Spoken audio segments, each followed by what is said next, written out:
Ito po ang ating Joe Light Trax 3. Heavy duty.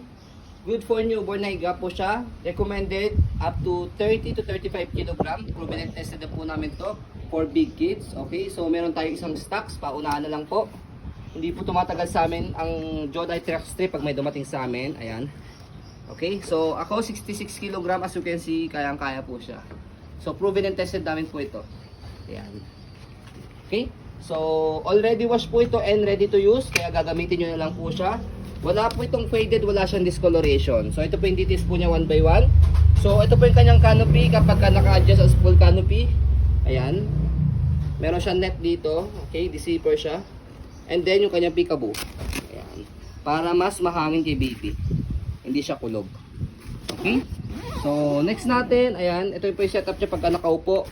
Ang kinaganda kay Joe Light Trax 3, kaya recommended namin for big kids. Malapad siya at mahaba yung kanyang higaan. Okay, kompleto po ito sa pad. Harness pad, kompleto. Bed lock 5 harness, wala po siyang putol. Press nyo lang po itong gitna. Ayan, wala siyang putol. Okay, so kapag ka nakahiga, sa likod niya siya ina-adjust. So by the way, meron siyang butas dito for newborn and then toddler. Okay, para pwede nyo po siya i-adjust. So pwede nyo siyang i-semi-recline ng ganyan. Pwede nyo siyang fully reclined. Ayan. So you can see, malapad siya. Sukatin mo. Okay. Hindi ba yung ano? So, ito po yung kanyang front handle. Meron siyang kasamang pad. So, press nyo lang po dito sa both side kapag tatanggalin nyo po. Yung front handle kapag lalagay nyo po si baby or tatanggalin. Okay? And then sa pagsalpak, ganyan lang. Shoot nyo lang siya. Okay? And then itong leg rest niya, adjustable po ito. Press nyo lang po itong both side, left and right sa ilalim kapag gusto nyo po si baby nakaupo. Okay? At then, ito po yung kanyang footrest. Tapakan ng paa.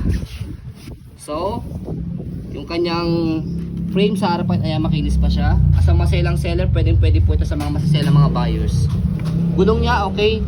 Inflatable siya, but wala siyang butas. Ayan, as you can see.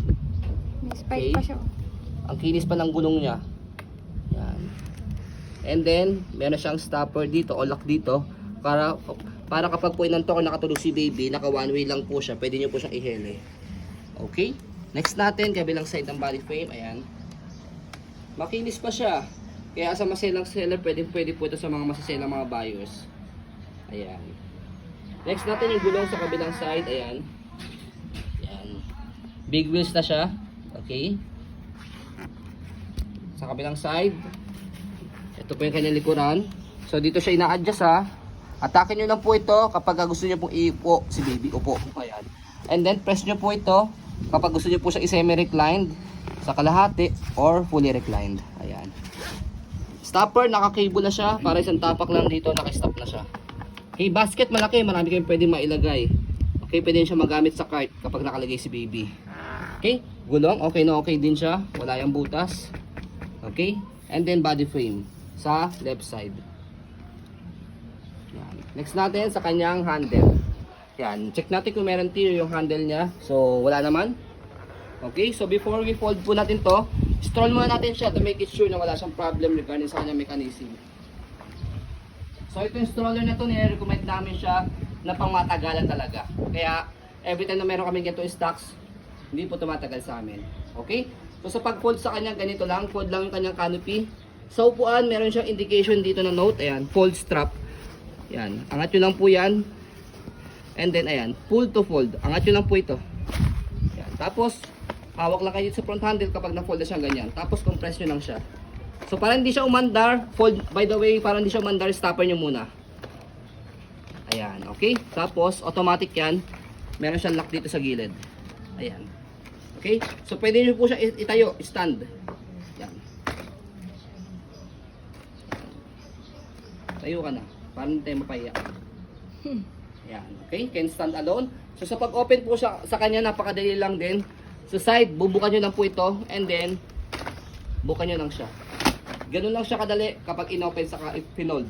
Less hassle po siya. Okay? So ayun po, as you can see, very details po kami sa pong pag-video kasi ang aming shop policy, no refund, no exchange, what you see is what you get. So yun po, maraming salamat. Have a nice day and God bless po.